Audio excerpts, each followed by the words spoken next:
पारंपरिक विपणन वितरण प्रणाली में निर्माता, carrying and forwarding agent, CFA, super stockist, वितरक, डीलर, खुदरा विक्रेता और अंत में उपभोक्ता शामिल थे।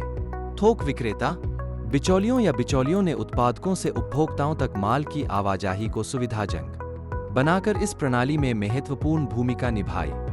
यह प्रणाली बाजार प्रणाली की संकल्पना के बाद से ही अस्तित्व में थी और उपभोक्ताओं के दरवाजे पर सामान और सेवाएं प्रदान करने में सहायक थी। मध्यस्थता संकल्पना, उत्पादकों और उपभोक्ताओं ने मुनाफे को अधिक समान रूप से साझा करने के लक्ष्य के साथ आपूर्ति श्रृंखला में बिचौलियों की संख्या को खत्म करने या कम करने के लिए हाथ मिलाया है। ई-कॉमर्स, फ्रेंचाइजी, नेटवर्क मार्केटिंग और डिस्काउंट स्टोर जैसे मध्यस्थता आधारित व्यवसाय मॉडल पारंपरिक बिचौलियों आधारित वितरण प्रणाली द्वारा उत्पन्न चुनौतियों का समाधान करने के लिए समाधान के रूप में उभरे हैं।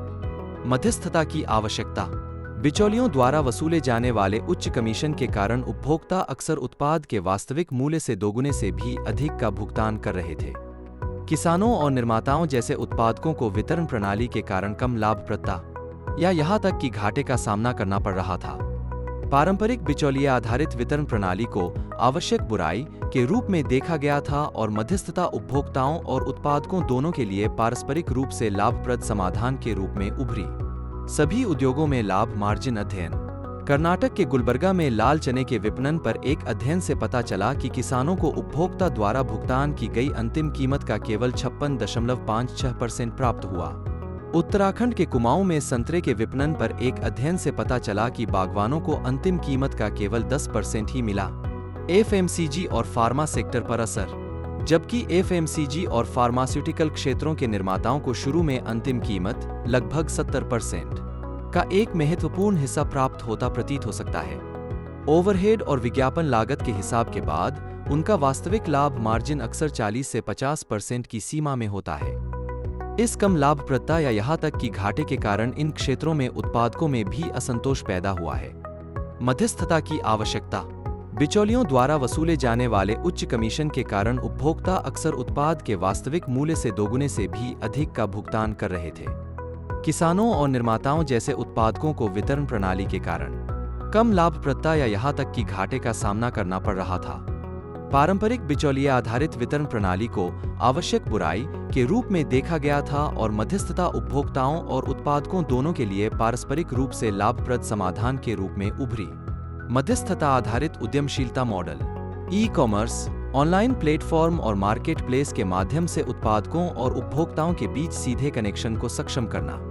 फ्रेंचाइज, उद्यमियों को मूल कंपनी के ब्रांड का लाभ उठाने और अपना व्यवसाय स्थापित करने की जानकारी देना। मध्यस्थता आधारित उद्यमशीलता मॉडल, नेटवर्क मार्केटिंग, उत्पादों या सेवाओं को बेचने के लिए वितरकों को खरीदने, बेचने और अन्य वितरकों को भर्ती करने के लिए पुरस्कृत करना। डिस्काउंट स्टोर, निर्माताओं से सीधे खरीदारी करना और उपभोक्ताओं को अपने स्वयं के या फ्रेंचाइजी आउटलेट के माध्यम से रियायती दरों पर बेचना। मध्यस्थता का भविष्य, प्रौद्योगिकी, लॉजिस्टिक्स और उपभोक्ता व्यवहार में आगे की प्रगति के कारण मध्यस्थता आधारित मॉडलों के बढ़ने और विकसित होने की उम्मीद है। ब्लॉकचेन, कृत्रिम बुद्धिमत्ता और इंटरनेट ऑफ थिंग्स जैसी उभरती प्रौद्योगिकियां। मध्यस्थता का भविष्य, प्रौद्योगिकी, लॉजिस्टिक्स और उपभोक्ता व्यवहार में आगे की प्रगति के कारण मध्यस्थता आधारित मॉडलों के बढ़ने और विकसित होने की उम्मीद है। ब्लॉकचेन, कृत्रिम बुद्धिमत्ता और इंटरनेट ऑफ थिंग्स जैसी उभरती प्रौद्योगिकियां विभिन्न उद्योगों में मध्यस्थता को और सक्षम और बढ़ा सकती है। विनियामक विचार और मध्यस्थता से उत्पन्न चुनौतियों का समाधान करने के लिए नए ढांचे की संभावित आवश्यकता भविष्य में फोकस का क्षेत्र होगी।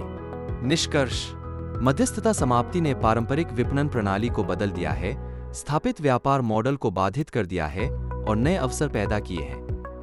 ई-कॉमर्स, फ्रेंचाइजी, नेटवर्क मार्केटिंग और डिस्काउंट स्टोर्स के उदय ने उत्पादकों और उपभोक्ताओं के बीच सीधे संबंधों सशक्त बनाया है, जिससे अधिक पारदर्शिता, प्रतिस्पर्धा और वैयक्तिकरण हुआ है। जबकि मध्यस्थता मुक्ति का एक महत्वपूर्ण प्रभाव पड़ा है, कुछ सेवा उद्योगों में पुनर्मध्यस्थता की अवधारणा भी उभरी है। व्यवसायों को सक्रिय रूप से मध्यस्थता के निहितार्थों का आकलन करना चाहिए और उभरते बाजार परिदृश्य में प्रतिस्पर्धी रणनीतियां विकसित करनी चाहिए।